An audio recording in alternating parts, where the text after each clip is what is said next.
Hi guys, this is DSN again here for our bi-weekly video chat on Share the Past That I Have Walked series. Today guys, I would like to talk again about the topic of being in a toxic or unhealthy, difficult daughter-mother relationship and the impact it has on us and what our mothers or daughters went through. Today I will talk about the perspective of the unborn child, the fetus in the womb of mothers who had, let's say, not the easiest of circumstances when learning that they were pregnant. So I was thinking of when a relationship really starts, being in a daughter-mother relationship or mother-daughter relationship, as you may. And obviously that's from the point of conception, and depending on your worldview, your religious and spiritual views, you might even say that this bond was created even earlier on. But let's put that aside because these views varies to such a degree that I don't want to talk about that aspect. But if we reckon and take as a given that from the moment that the baby is growing in the womb of the woman, of our mothers, then that's already a very early point, the point of conception. And I feel that this is quite an important time. Obviously, when you have been pregnant yourself or experienced having children and giving birth and going through pregnancy, you will know how an emotional and very intimate time that is, exactly due to the fact that you are forming this relationship with the unborn child. So when we then think about difficult daughter-mother relationships, I was thinking of, how come? I mean, surely this is not something that's just being turned on, switched on from the moment of our birth. And so from the moment of our conception, our mother, I will keep it as a singular, our mother is forced to carry us, or you, within her and to nurture you.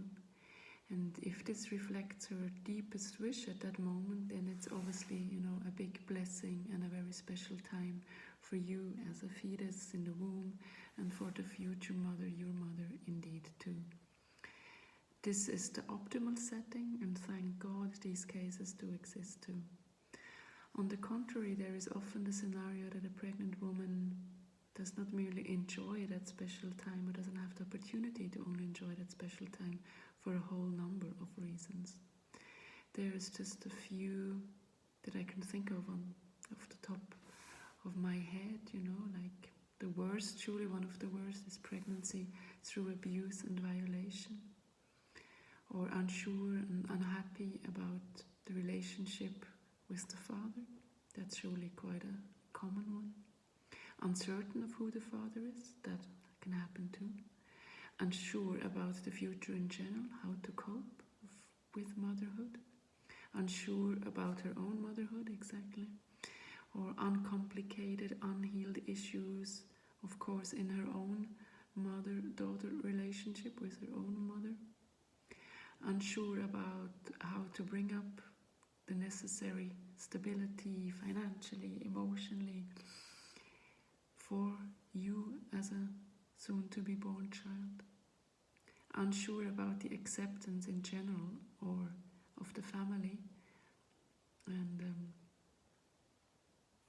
not knowing if that will be stigmatized pregnancy, perhaps due to the already mentioned factors. If you're unsure about who the father is, then you might get into some rumors in regards to your behavior and that you don't deserve to be a mother and so forth. So depending on your social setting, that might find you exposed to such stigmatization.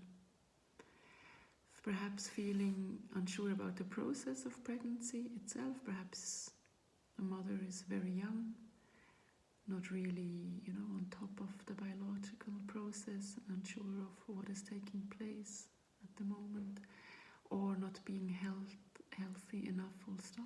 Perhaps having substance abuse issues and so forth, eating disorders, what have you. There's so many things where we feel biologically unfit to nurture a child, a fetus within our body, which then is supposed to bring forth new life. Perhaps feeling pressured and limited, confined within social confinements and social settings, feeling exhausted, being in a moral dilemma, perhaps considering abortion due to some of the already mentioned facts, considering lying about the fatherhood. That surely is also something which takes place more often than we would expect. Like the cuckoo children, I don't know if you call them that in English too. In German we call them the children of the bird, as that a woodpecker. But so then you probably don't call that, but like the birds that will put their own eggs into the nest of another bird. So that's basically something that sometimes mothers decide, surely not whimsically, and but they have to decide that the father, the biological father, is not going to be the one which takes care of the upbringing, but the husband, partner, which is there and perhaps is in a more stable relationship with the mother, but not the biological father. And perhaps another last scenario, perhaps which I can think of, is that the mother in Spee is unsure about staying with the biological father or any kind of father, perhaps also already considering being a single parent. And there are so many different settings, contexts, factors, situations we can think of, right? Where they're just, which don't offer enough ease and the feeling of joy and happiness at this, for this pregnancy that is taking place at that moment. So just consider the mixture of all the feelings and of the potential ambivalence that the mothers feel. So being the life support system for a prospective human being may really feel miraculous or burdensome. I reckon that the examples we have mentioned now makes it clear that life can easily decide for it to rather be the second one, burdensome. And if that is the case, then perhaps, and that's my point of getting into this starting point of the difficult mother-daughter relationship, then the mother might have as a first emotion towards us in the womb, even if it's not meant, on a real personal level, but it's still one of exactly that, of being burdened, of being confused, of being unsure, and perhaps even anxious.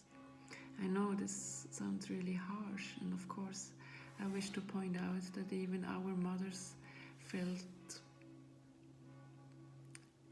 if our mothers felt that it wasn't so easy for them, the whole situation in general, they must still have had, other feelings, mixed feelings and positive feelings mixed into the whole emotional concoction, which were positive too, some of appreciation and love and wonder and awe for all of what is to come. But if we take that above mixture of possible circumstances as likely and as a likely description, then our mothers went through some trying times and, let's say, the least of ambivalence. So today I think what I can encourage you to do is to think of the emotional circumstance your mother was in finding out that she was pregnant with you, and to then have some out of that. If you list that, perhaps she was already a single mom, perhaps your biological father was a mere one-night stand. So what were the trying circumstances your mother was in? And just delve into that emotional state as empathically as you can, and then go into that and expand your empathy and love for your mother in that circumstance, and seeing it from that perspective. So if the first situation you find yourself in, knowing that you're going to give birth to a new life, is that of your mother, then perhaps that can offer some new views and new perspectives on how to perceive your own relationship, in this case towards your mother. So that's the small insight I have for today. I hope you enjoyed that, and it gets you going and thinking about that specific time before you were born, and to put it into a context of how your relationship to your mother started and developed from that point on. Okay, thank you very much. I wish you all the best, and see you next time. Bye-bye.